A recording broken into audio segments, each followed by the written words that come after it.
नमस्कार दोस्तों, स्वागत है आपका अपनी एजुकेशन पॉइंट एकेडमी के यूट्यूब चैनल पे। हम लोग राजस्थान जी के पढ़ना शुरू कर चुके थे। उसमें राजस्थान की कला संस्कृति का टॉपिक हमने शुरू कर दिया था। इसमें हम दुर्ग पढ़ रहे थे। सोनारगढ़ दुर्ग हमने देख लिया था, भटनेर का दुर्ग हमने देख लिया था, जूनागढ़ बीकानेर का जो है वो हमने पढ़ लिया था। और पिछली क्लास में हमने कौन सा दुर्ग पढ़ा था? मेहरानगढ़ दुर्ग पढ़ा था, जो कि जोधपुर में। निर्माण किसने करवाया था? राव जोधा ने निर्माण करवाया था। कौन कौन से महल हैं, कौन कौन से मंदिर हैं, ठीक है, कब किस सन में निर्माण हुआ था, उन महलों की खास बातें क्या थी, वो सब हम पढ़ चुके हैं। वहाँ पे जलाशय कौन कौन से, ये भी हम पढ़ चुके थे। आज हम साथियों एक बहुत ही महत्वपूर्ण दुर्ग का अध्ययन करने जा रहे हैं, चित्तौड़गढ़ दुर्ग, राजस्थान की शान। चित्तौड़गढ़ दुर्ग राजस्थान की शान।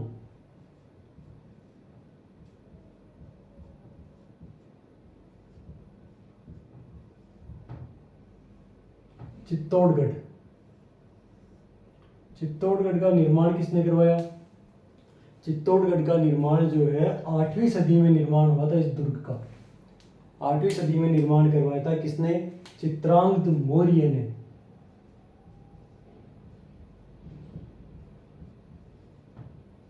चित्रांगद मौर्य 8वीं सदी में।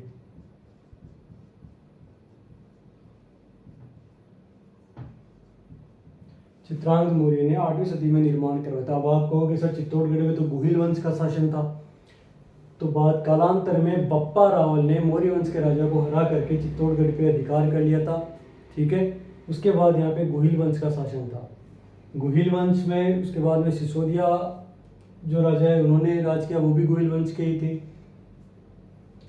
और चित्तौड़गढ़ की अगर भौगोलिक स्थिति देखें तो ये मैसा के पठार पर स्थित है। मैसा का पठार। जब हम राजस्थान भूगोल का अध्ययन करेंगे तो विस्तार से जो राजस्थान में पठार कौन कौन से हैं उनका अध्ययन करेंगे, मैसा के पठार का भी अध्ययन करेंगे। फिलहाल आप इतना ध्यान में रखो कि चित्तौड़गढ़ दुर्ग जो है वो मैसा के पठार पर स्थित है, ठीक है। 8वीं सदी में निर्मित है। चित्रांगद मौर्य ने निर्माण करवाया था। और क्या खास बात है यहाँ की? चित्तौड़गढ़ के बारे में एक बहुत ही फेमस कथन है, मशहूर कथन है अबुल फजल का। अबुल फजल ने कहा था, अबुल फजल, कि गढ़ तो चित्तौड़गढ़ बाकी सब गढ़ैया।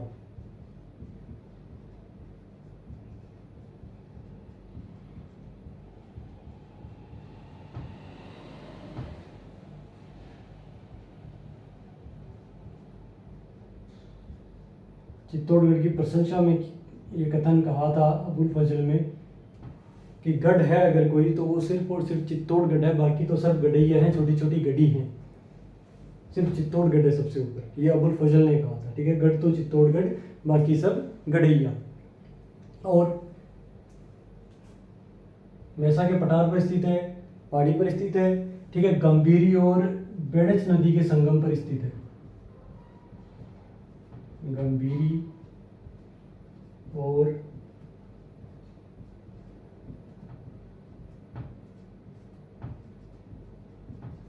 और बेड़च नदी के संगम पर स्थित है। तो ये जल दुर्ग भी हो गया, औद्योगिक दुर्ग भी हो गया, गिरी दुर्ग भी हो गया, ठीक है।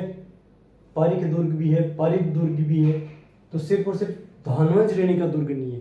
अगर कभी परीक्षा में सवाल आ जाता है कि निम्न में से कौन सा दुर्ग ऐसा है जो धानवंत श्रेणी का दुर्ग नहीं है, और चित्तौड़गढ़ अगर ऑप्शन में दिया हुआ है तो आपको चित्तौड़गढ़ ही सही करना है। चित्तौड़गढ़ धानवंत श्रेणी को छोड़ करके सभी श्रेणियों में आता है।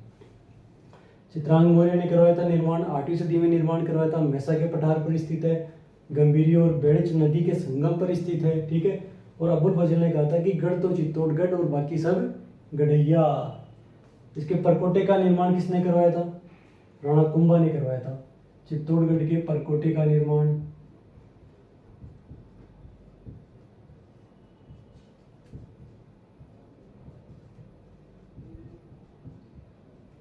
राणा कुंभा ने करवाया था,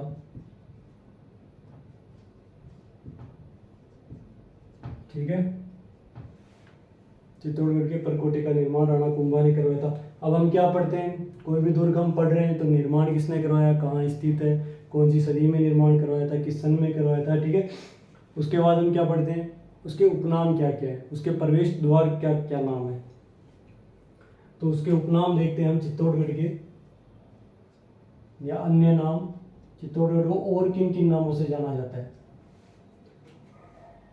कल जब हम पिछली क्लास में हमने मेहरानगढ़ दुर्ग पढ़ा था तो हमने देखा था उसमें राजस्थान का सिरमौर कहा जाता है मेहरानगढ़ को, राजस्थान का सिरमौर कहा जाता है। वैसे चित्तौड़गढ़ को दुर्गों का सिरमौर कहा जाता है, कि सभी दुर्गों में सर्वश्रेष्ठ है चित्तौड़गढ़।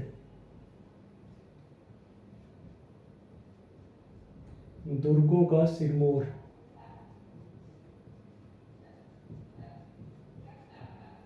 आज काफी शोर शराबा भी है बाहर। दुर्गों का सिरमौर कहा जाता है, राजस्थान का गौरव कहा जाता है। बहुत ही गौरवशाली इतिहास है चित्तौड़गढ़ का।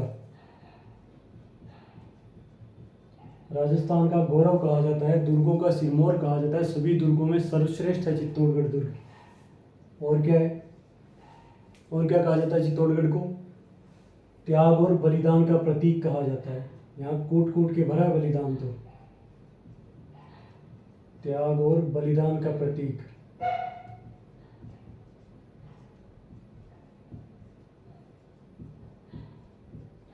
अब जब हमने भटनेर दुर्ग पढ़ा था तो हमने देखा था कि भटनेर को उत्तरी सीमा का प्रहरी कहा जाता है। हमने जब मेहरानगढ़ पढ़ा था तो हमने देखा था कि पश्चिमी सीमा का प्रहरी कहा जाता है। मेहरानगढ़ नहीं, सॉरी सॉरी, सोनारगढ़ को पश्चिमी सीमा का प्रहरी कहा जाता है। वैसे ही राजस्थान की दक्षिणी सीमा का प्रहरी चित्तौड़गढ़ को कहा जाता है, दक्षिणी सीमा का प्रहरी।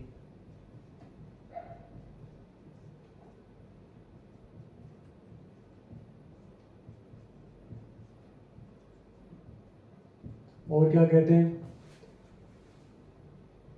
इसको? कहते हैं मालवा का प्रवेश द्वार।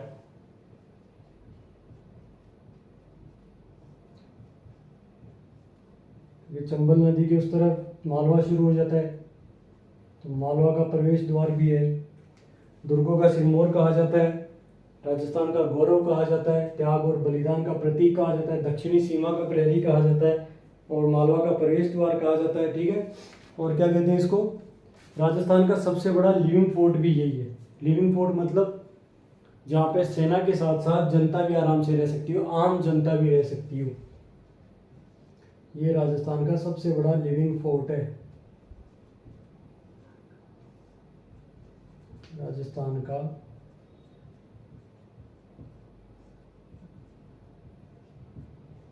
सबसे बड़ा लिविंग फोर्ट। ठीक है। राजस्थान का गौरव, त्याग और बलिदान का प्रतीक, दक्षिणी सीमा का प्रहरी, मालवा का प्रवेश द्वार, राजस्थान का सबसे बड़ा लिविंग फोर्ट। ये 2 किलोमीटर लंबा और 8 से 9 किलोमीटर चौड़ा है चित्तौड़गढ़ दुर्ग, और राजस्थान का एकमात्र दुर्ग है जहाँ पे खेती होती है। ठीक है। और क्या पढ़ना है? प्रवेश द्वार। ये जो मुख्य प्रवेश द्वार है चित्तौड़गढ़ का वो है पाटनपोल।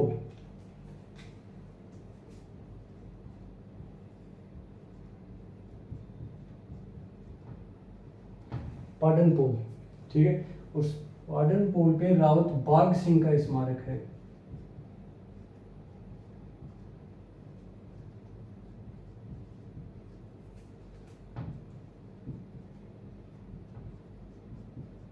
रावत बाघ सिंह कौन थे? जब 1534 ईस्वी में मेवाड़ का दूसरा शाका हुआ था, गुजरात के शासक बहादुर शाह ने आक्रमण किया था। उस समय देवलिया, देवलिया प्रतापगढ़ में जगह है, देवलिया की दीवान थे रावत बाघ सिंह, उन्होंने केसरिया किया था। और जौहर किसने किया था? रानी कर्मावती ने, जो कि राणा सांगा की पत्नी थी, उन्होंने जौहर किया था। तो शाका हुआ था, मेवाड़ का दूसरा शाका था रावत बाघ सिंह, जो कि देवलिया दीवान थे, उन्होंने केसरिया किया था। और ये पाटनपोल जो कि चित्तौड़गढ़ का मुख्य द्वार है, वहाँ पाटनपोल पे रावत बाघ सिंह का स्मारक है। एक और द्वार है यहाँ पे भैरवपोल।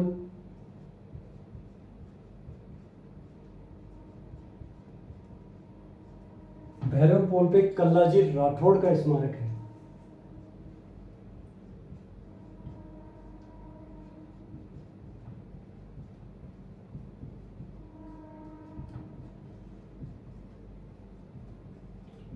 कल्लाजी राठौड़ कौन है? परीक्षा में कई बार पूछा गया है। आरपीएससी हो या चयन बोर्ड हो, दोनों की परीक्षाओं में बहुत बार पूछा गया है कि 4 हाथ वाले लोक देवता कौन है? कल्लाजी राठौड़। इनको 4 हाथ वाले लोक देवता कहा जाता है।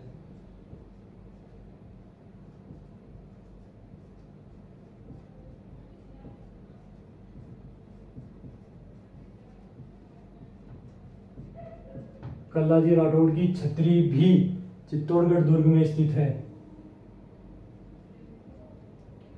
कल्लाजी राठौड़ की छतरी भी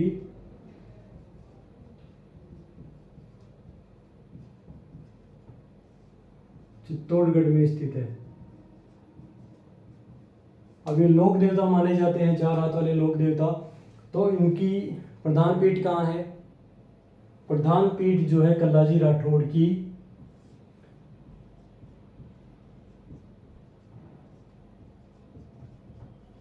वो रोनेला गांव उदयपुर में है।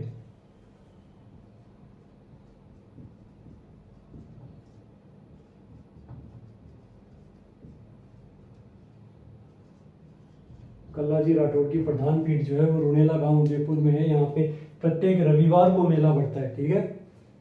कल्लाजी राठौड़ का स्मारक है भैरव पोल पे। कल्लाजी राठौड़ की छतरी भी चित्तौड़गढ़ में स्थित है। इनको 4 हाथ वाले लोक देवता कहा जाता है। इनकी प्रधान पीठ जो है रोनेला गांव उदयपुर में है। कल्लाजी राठौड़ का स्मारक क्यों बना हुआ है? जब अकबर ने आक्रमण किया था और जब मेवाड़ का तीसरा शाखा हुआ था, उस समय ये वीर गति को प्राप्त हुए थे। बहुत ही वीरता से इन्होंने युद्ध लड़ा था। मुगल सेना के छक्के छुड़ा दिए थे इन्होंने। कल्लाजी राठौड़। जयमल जी आपने सुने होंगे, जयमल मेड़तिया, ये उनके भतीजे थे। ठीक है। अब है रामपोल, एक और प्रवेश द्वार है चित्तौड़गढ़ में, रामपोल। रामपोल पे भी स्मारक है। किसका? पत्तासीतोष सिसोदिया का।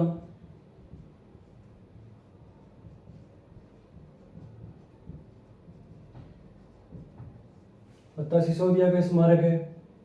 ये भी वीर गति को प्राप्त हुए थे। मेवाड़ का जब तीसरा शाखा हुआ, अकबर ने जब आक्रमण किया था, अकबर ने अक्टूबर 1967 में 1567 में आक्रमण किया था। अक्टूबर 1567 में घेरा डाला था चित्तौड़गढ़ के चारों तरफ, और फरवरी 1568 में चित्तौड़गढ़ पे विजय प्राप्त कर ली थी उसने। काफी भयंकर लड़ाई हुई थी। वो मेवाड़ का तीसरा शाखा था, हम आगे पढ़ेंगे। तो चित्तौड़गढ़ दुर्ग के उपनाम देख लिए, किसने बनाया, कौन सी सदी में बनाया, कहाँ स्थित है? गंभीरी और बेड़च नदी के संगम पर स्थित है। गंभीरी और बेड़च नदी के संगम पर स्थित है। ठीक है। और प्रवेश द्वार कौन कौन से ये पढ़ लिए। अब हम पढ़ेंगे महल कौन कौन से, चित्तौड़गढ़ के प्रमुख महल कौन कौन से हैं। चित्तौड़गढ़ दुर्ग में महल कौन कौन से हैं, प्रमुख महल। यहाँ पे कुल मिलाकर के काफी सारे महल हैं। एक तो पद्मिनी महल है,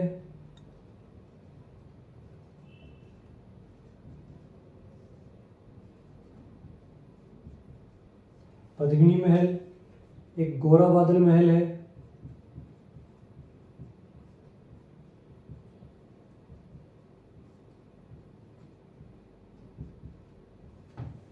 एक यहाँ पे नवकोठा महल है। पद्मिनी महल, गोरा बादल महल, नवकोठा महल।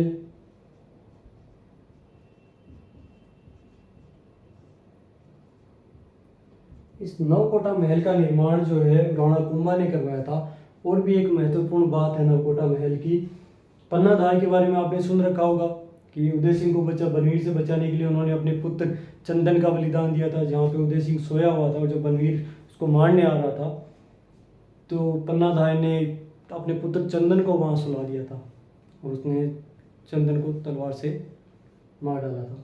तो पन्ना धार ने चंदन का बलिदान जो है वो नवकोठा महल में दिया था। और कौन सा महल है यहाँ पे? आल्हा हिंगालू महल।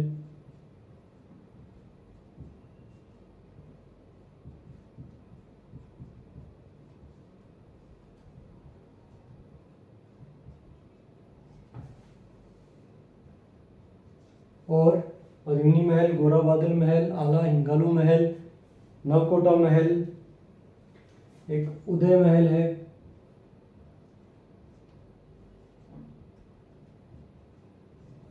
एक भामाशाह महल है। भामाशाह कौन थे? जिन्होंने राणा प्रताप को दोबारा से अपनी सेना खड़ी करने के लिए, सेना का विस्तार करने के लिए अपनी संपत्ति दी थी, ताकि राणा प्रताप फिर से युद्ध के लिए तैयार हो सके। भामाशाह महल,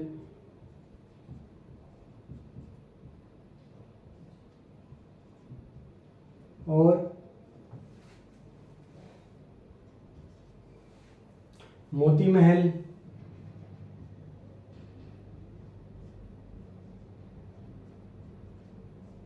एक है टंकण महल,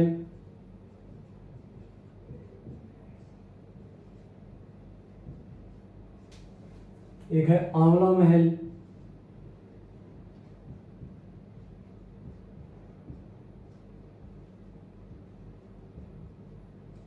मोती महल, आंवला महल, टंकण महल, इनका निर्माण राणा कुंभा ने करवाया था। नवकोटा महल का निर्माण भी राणा कुंभा ने करवाया था। ठीक है, राणा कुंभा ने चित्तौड़गढ़ दुर्ग का जो परकोटा है, परकोटे का निर्माण भी राणा कुंभा ने करवाया था। समझ गए? कौन कौन से महल है? पद्मिनी महल है, गोरा बादल महल है, आला हिंगालू महल है, उदय महल है, भामाशाह महल है, नवकोटा महल, मोती महल, आंवला महल, टमकण महल। ठीक है, और अभी क्या पढ़ेंगे? यहाँ के पेयजल स्रोत, पीने का पानी के स्रोत कौन कौन से यहाँ पे? पेयजल स्रोत अगर हम देखें यहाँ पर,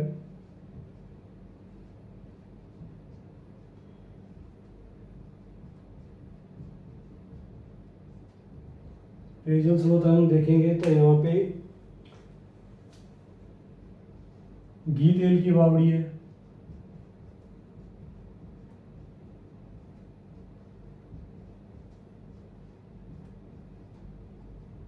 इसका निर्माण राणा कुंभा के काल में हुआ था, घी तेल की बावड़ी का। एक यहाँ पे घोसुंडी बावड़ी है,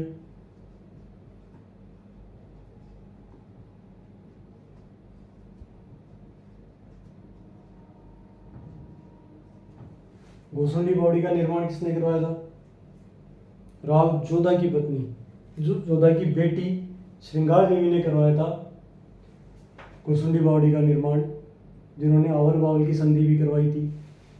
और राव जोधा जो कि मारवाड़ शासक थे, उनकी पुत्री, उन्होंने घोसुंडी बावड़ी का निर्माण करवाया था। और कौन सा यहाँ पे? भीमकुंड भी है, या रत्नेश्वर तालाब है, जिसका निर्माण रतन सिंह ने करवाया था।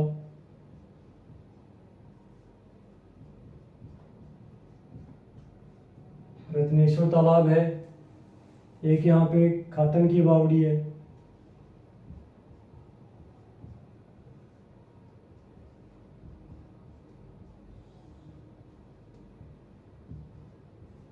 घी तेल की बावड़ी, घोसुंडी बावड़ी, भीमकुंड, रत्नेश्वर तालाब, खातन की बावड़ी। महल देख लिए हमने, 9 महल है। पद्मिनी महल, गोरा बादल महल, नवकोटा महल। नवकोटा महल में पन्नादाय ने अपने पुत्र चंदन का बलिदान दिया था। आला हिंगालू महल, उदय महल, भामाशाह महल, मोती महल, टमकण महल, आंवला महल।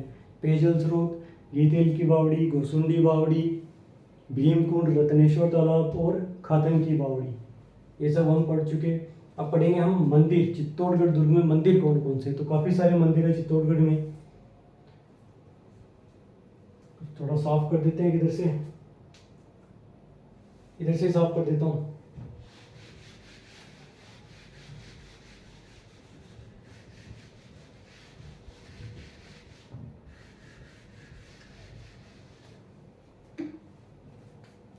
मंदिर कौन कौन से हैं यहाँ पर?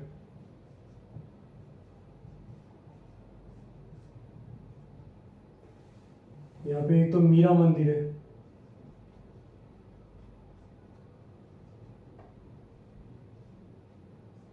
मीरा मंदिर, मीराबाई जो थी, कृष्ण जी की भक्ति किया करती थी। मीरा मंदिर राणा सांगा ने निर्माण करवाया था।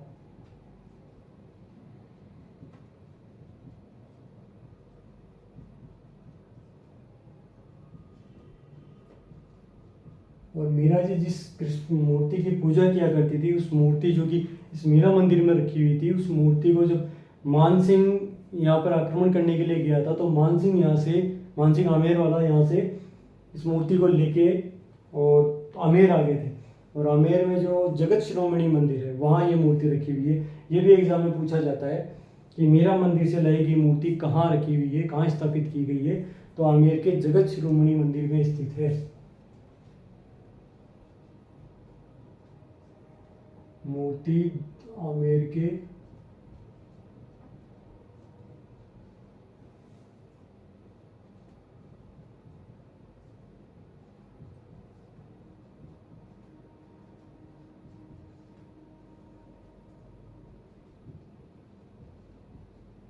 जगत शिरोमणि मंदिर में स्थित। जगत शिरोमणि मंदिर का निर्माण किसने करवाया? मान सिंह की पत्नी थी कनकावती, रानी कनकावती। उन्होंने अपने पुत्र जगत सिंह की याद में जगत शिरोमणि मंदिर बनवाया था। और कौन सा मंदिर है? यहाँ पे तुलजा भवानी मंदिर है।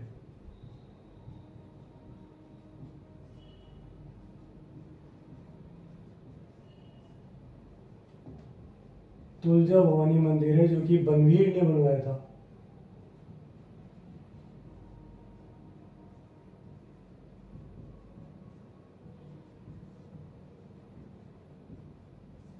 बनवीर ने बनवाया था तुलजा भवानी मंदिर। और तुलजा भवानी जो थी वो छत्रपति शिवाजी की आराध्य देवी थी। तुलजा भवानी छत्रपति शिवाजी की आराध्य देवी थी। और यहाँ पे श्याम पार्श्वनाथ मंदिर है।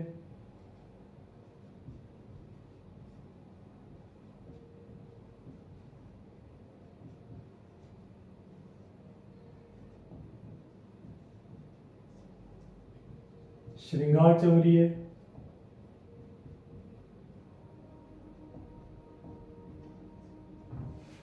ठीक है, इसका निर्माण वेलका ने करवाया था। कब करवाया था? 1448 से 1458 के बीच। श्रृंगार चौरी मंदिर का निर्माण वेलका ने करवाया था 1448 से 58 के बीच। और कहते हैं कि राणा सांगा की जो बेटी थी वागीश्वरी, उनका विवाह भी यहीं हुआ था, मंडूरिक से। और कौन सा मंदिर है यहाँ पर? यहाँ पे सन्निधेश्वर मंदिर है।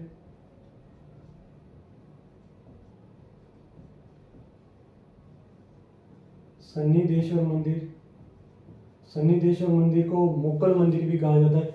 सन्निधेश्वर मंदिर का निर्माण परमार राजा ने करवाया था, भोज परमार ने करवाया था।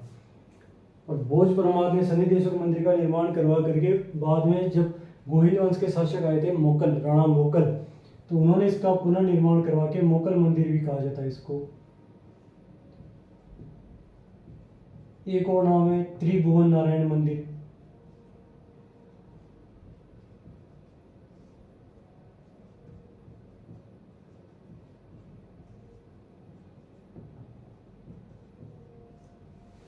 त्रिभुवन नारायण मंदिर ये मुगल ने पुनर्निर्माण करवाया था, उसका नाम त्रिभुवन नारायण मंदिर कर दिया था। सन्निधेश्वर मंदिर था पहले ही। और कौन सा मंदिर है? एक यहाँ पे कुंभ स्वामी मंदिर है।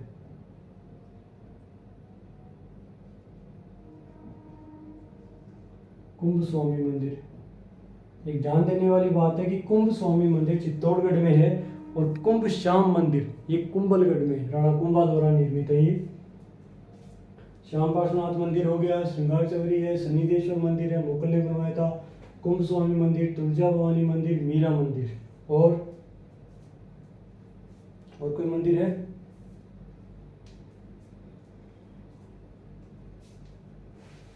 एक सतबीस मंदिर भी यहाँ पे जैन मंदिर है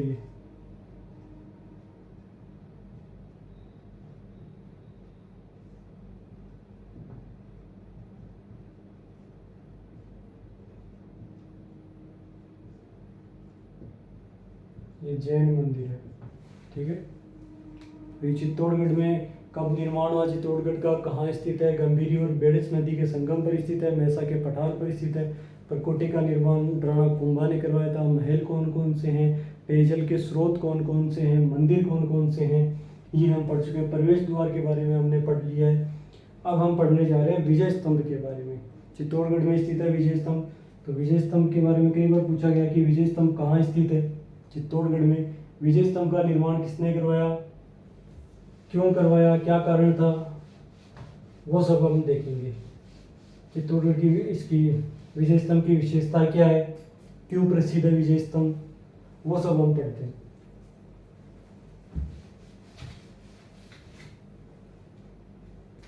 विजय स्तंभ,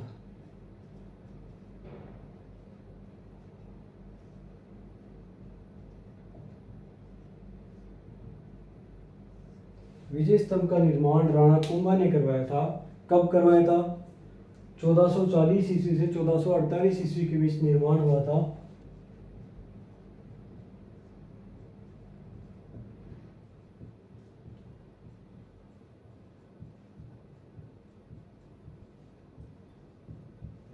ठीक है, क्यों करवाया था, मालवा विजय के उपलक्ष्य में। मालवा पर विजय प्राप्त की थी राणा कुंभा ने, तो उस विजय को सेलिब्रेट करने के लिए विजय स्तंभ का निर्माण करवाया था। ठीक है, और क्या बात है, इसका आर्किटेक्ट कौन था, जेता। इसका प्रमुख आर्किटेक्ट था जेता, और उसके सहायक कौन कौन से थे,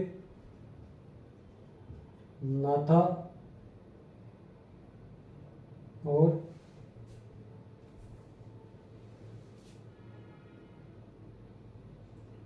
पुंजा। नाथा और पुंजा इसके सहायक थे, जेता इसका मुख्य आर्किटेक्ट था। चित्तौड़गढ़ के बारे में एक बहुत ही इंपॉर्टेंट तथ्य ये है कि ये 9 मंजिला इमारत है।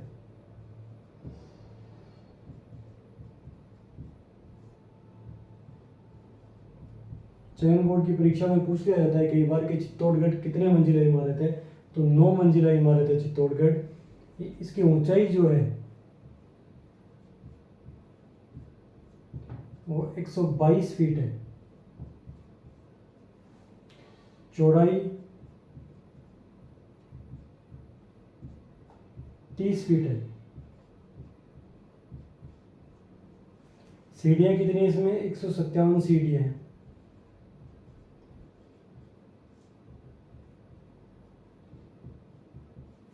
नौ मंजिला इमारत है, 122 फीट इसकी ऊंचाई है, 30 फीट इसकी चौड़ाई है और 157 सीढ़ियां इसके अंदर। और क्या महत्वपूर्ण बात है, और ये महत्वपूर्ण बात है कि ये भगवान विष्णु को समर्पित है, इसलिए इसको विष्णु स्तंभ, विष्णु ध्वज भी कहा जाता है। भगवान विष्णु को समर्पित है विजय स्तंभ। विजय स्तंभ की जो प्रथम इमारत है, प्रथम मंजिल, प्रथम मंजिल पर भगवान विष्णु का मंदिर है।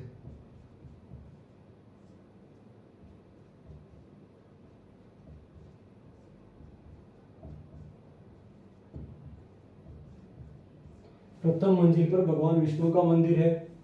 तीसरी मंजिल पर, जो पहली मंजिल है विजय स्तंभ की, पहली मंजिल पर भगवान विष्णु का मंदिर है, और तीसरी मंजिल पर अरबी भाषा में, कौन सी भाषा में, अरबी भाषा में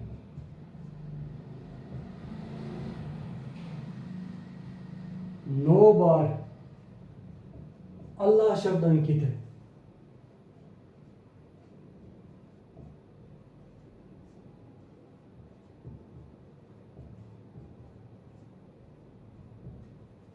ठीक है, चित्तौड़गढ़ की जो तीसरी मंजिल है उस पर अरबी भाषा में 9 बार अल्लाह लिखा हुआ है। प्रथम मंजिल पर भगवान विष्णु का मंदिर है।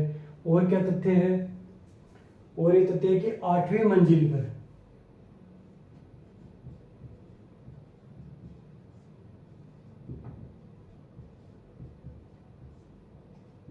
8वीं मंजिल पर कोई मंदिर नहीं है।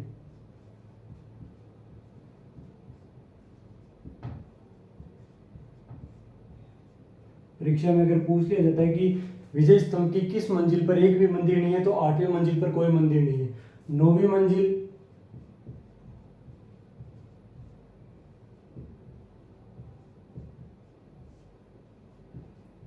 9 9वीं मंजिल पर कीर्ति स्तंभ प्रशस्ति लिखी हुई है।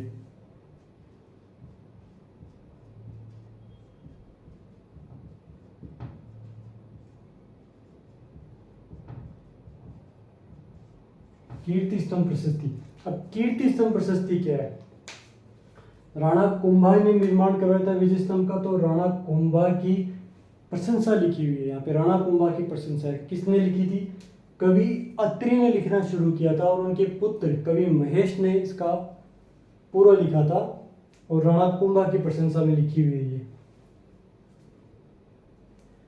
ये राणा कुंभा की प्रशंसा में लिखी हुई है।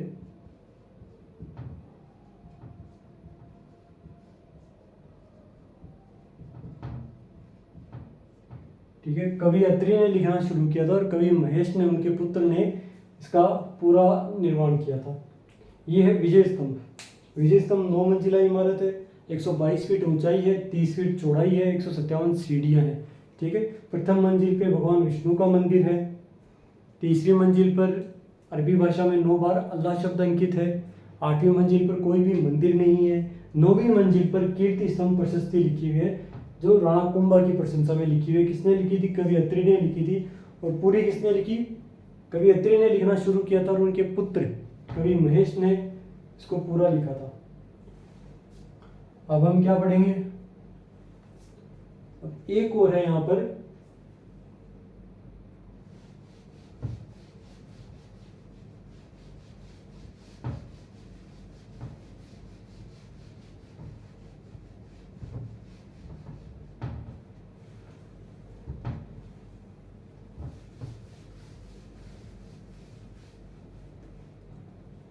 ये विजय स्तंभ है, इसके 9वीं मंजिल पे कीर्ति स्तंभ प्रशस्ति लिखी हुई है। कीर्ति स्तंभ प्रशस्ति। अब एक है वहां पे कीर्ति स्तंभ, जो कि जैन स्तंभ है। कीर्ति स्तंभ ये जैन स्तंभ है।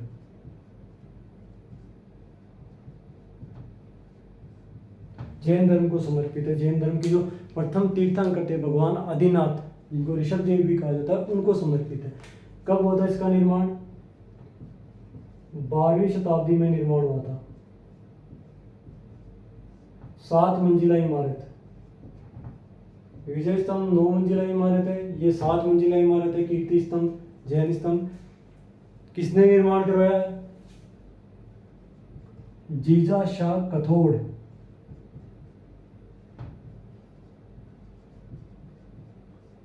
जीजा शाह कथोड़ ने निर्माण करवाया था। 12वीं शताब्दी में निर्मित है। 7 मंजिला इमारत है, जीजा शाह कथोड़ ने निर्माण करवाया था। और जैन धर्म के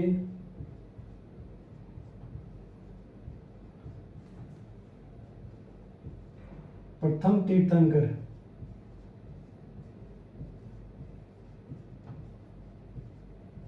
आदिनाथ को समर्पित है।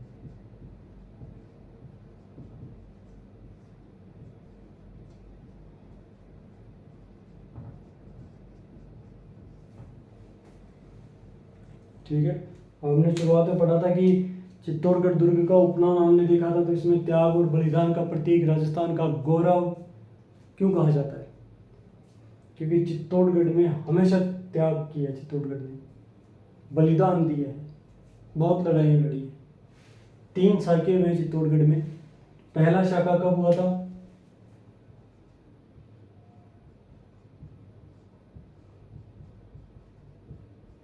रावल रतन सिंह के समय में।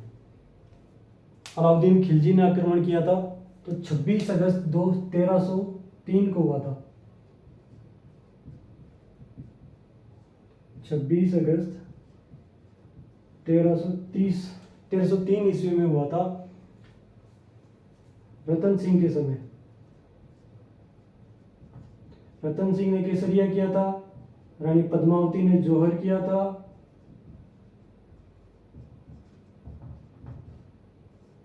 आक्रमण किसने किया? अलाउद्दीन खिलजी।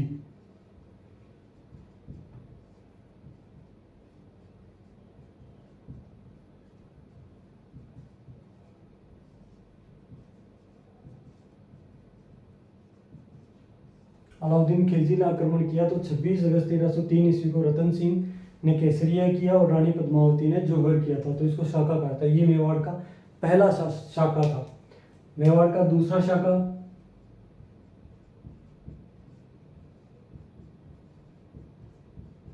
ये होता 8 मार्च 1534 ईस्वी में।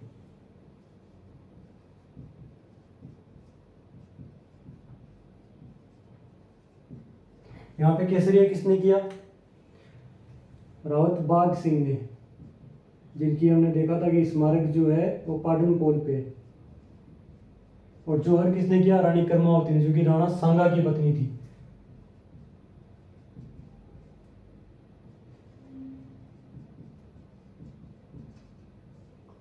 ये राणा सांगा की पत्नी।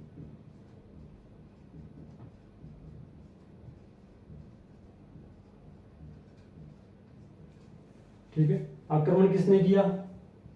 गुजरात के शासक बहादुर शाह ने।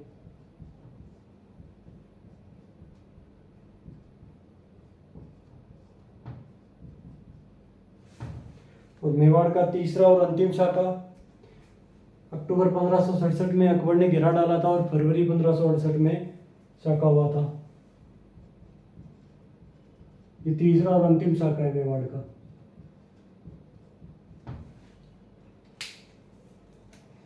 पंद्रह सौ अड़सठ में किसने किया? पत्ता सिसोदिया और उनकी पत्नी फूल कंवर।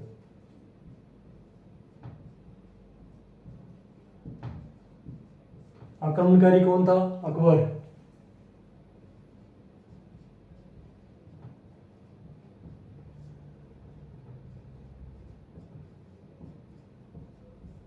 ठीक है। तो ये आज हमने चित्तौड़गढ़ के बारे में पढ़ा है। अगली क्लास में हम और दुर्ग के बारे में पढ़ेंगे। चित्तौड़गढ़ आपको समझ में आ गया होगा। पढ़ना अच्छे से, अपने नोट्स बना लेना। बहुत ही महत्वपूर्ण बातें बताई आज, परीक्षा में अक्सर पूछा जाता है इसके बारे में। और वीडियो को लाइक कर देना, शेयर कर देना और सब्सक्राइब कर देना। धन्यवाद।